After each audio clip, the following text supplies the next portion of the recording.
It's time for the Mortgage Mailbag.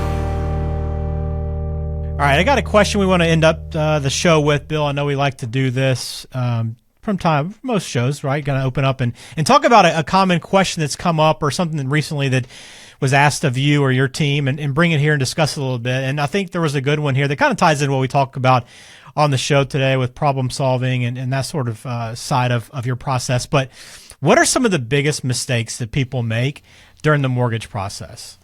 I would say some of the biggest mistakes that people make have to do with not providing accurate information to their loan officer and to the lender, not asking questions that might be really important and might be very helpful. You know, a good loan officer is going to say, please tell me everything, right? You can tell me anything you want. My goal is to figure out how to get you the best loan program and, you know, the outcome that you're looking for.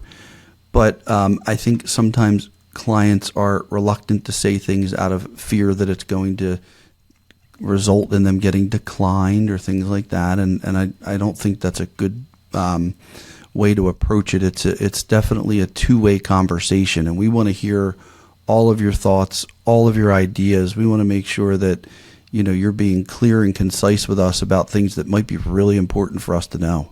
Yeah, this is a good question that comes up because people, you want to make sure you're not making these mistakes or you can avoid things that are very avoidable. You want to avoid, right? I mean, that's part of it. And with your years of experience, you've seen a lot of different situations along the way, haven't you? So you can kind of get a jump on some things that might go wrong that maybe some people don't see or couldn't see because they haven't done this a lot before.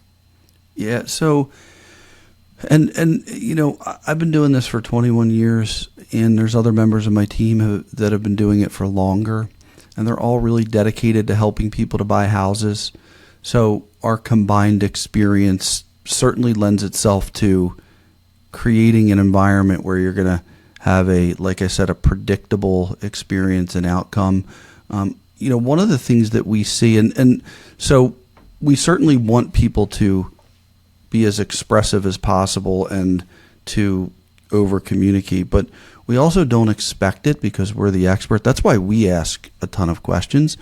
And one of the things that we see happening all too often is you're not asking all the right questions. The lender's not asking the right questions, and they're giving you more of a random quote at the start of the process that does not equate to what you're going to get at settlement. Underwriter looks at the loan, the program changes, the rate goes up, the fees go up, but now you're under contract to buy a house.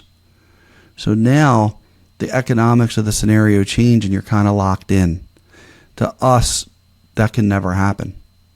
We can't ever let that happen. So I think one of the things that a lot of consumers do is they go out online and they get random quotes and they start to hold on to those as them being actually what they're going to get at the table. And they may be, but they also may not be. Work with a lender that guarantees their terms so you have a guaranteed outcome and you're not just working with some random, maybe even computer generated quote where the loan officer has very little control. Yeah, there's very little information that goes into those quotes, so it's hard for that to spit out something that's very accurate most of the time. So something to consider. And I guess when we talk about mistakes, Bill, you're not afraid to have those tough conversations with somebody. If you see a mistake happening or you anticipate something going wrong, you're okay to be blunt and just be direct with that, right? Yeah, we want to always make sure that we're kind of facing any issues head on and working through them together. Because sometimes things do pop up that are outside of, you know, I've had scenarios where people have, you know, lost their jobs, which nobody could account for that. Yeah. And in some of those scenarios, if they didn't get picked up quickly, there was not an option, but mostly we can figure out a way around it. Maybe we talk about a cosigner. Maybe they have another job lined up that might not be their, you know, preferred dream job, but it's enough to take it for now, get them through settlement, move their family from house A to house B, and then they continue to look for the better job. But we get the settlement, and that piece of their, you know, it's a huge life event buying that house. We were still able to get through that. So any issues, we are, you know, we can't have issues at the settlement table. We want to get issues out on the table as in as far advance as possible. So you want them on the table, not at the table. That's where you want them. Exactly.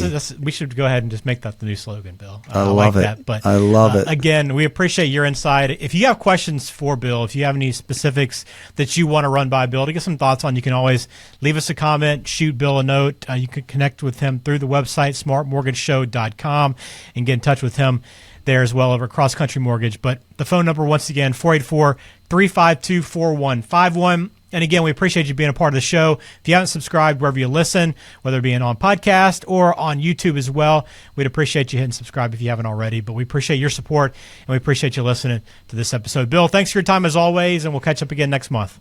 Ben, thank you so much. And as Ben had mentioned, anybody who has any questions, wants to reach out, we're always happy to hear from you. Please reach out. Thanks so much.